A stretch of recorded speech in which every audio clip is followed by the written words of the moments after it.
What do you do when the people you love begin trusting the performance more than the person they once knew? A message from the psychologically abused person to friends, family, children, and institutions who slowly adopted the narcissist's version of reality. If you have never experienced psychological narrative abuse, it is almost impossible to understand what it feels like to watch people slowly stop recognizing you while you are still standing right in front of them. That's how psychological manipulation works, not through one giant lie, through 1,000 tiny emotional suggestions repeated over time. Most people are not trained to recognize coercive narrative control.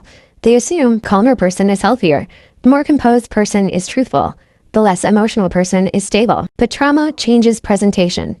The abused person often looks fragmented because they were fragmented emotionally over time. And here's the unbearable part. The more desperately the abused person tries to explain themselves, the more suspicious they sometimes appear, because pain rarely presents elegantly. Now people ask, well, what is the abused person supposed to do?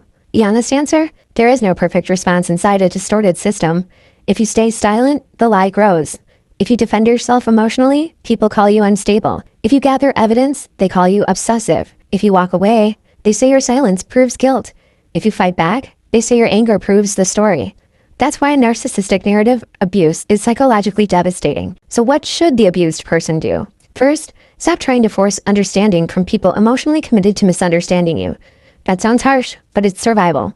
Not everyone is psychologically capable of confronting the possibility they were manipulated, because doing so threatens their own self-image. Second, document reality for yourself, not just for others. Trauma survivors often begin doubting their own memory after prolonged gaslighting.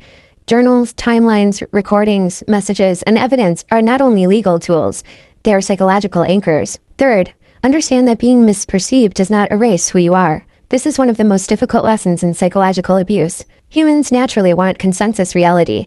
We want the people we love to know us correctly. But sometimes truth and social perception separate for long periods of time. And surviving that separation requires extraordinary psychological strength. Finally, stop measuring your sanity by the crowd surrounding the narcissist. Groups under emotional influence often protect the dominant narrative because it preserves stability. Social consensus can be manipulated far more easily than people want to believe. To the people who stopped recognizing someone they once loved, I would ask one question. When did you stop comparing the accusations to the actual person you personally knew? Because psychologically healthy people do not become monsters overnight, but manipulative people absolutely can become experts at convincing others they did.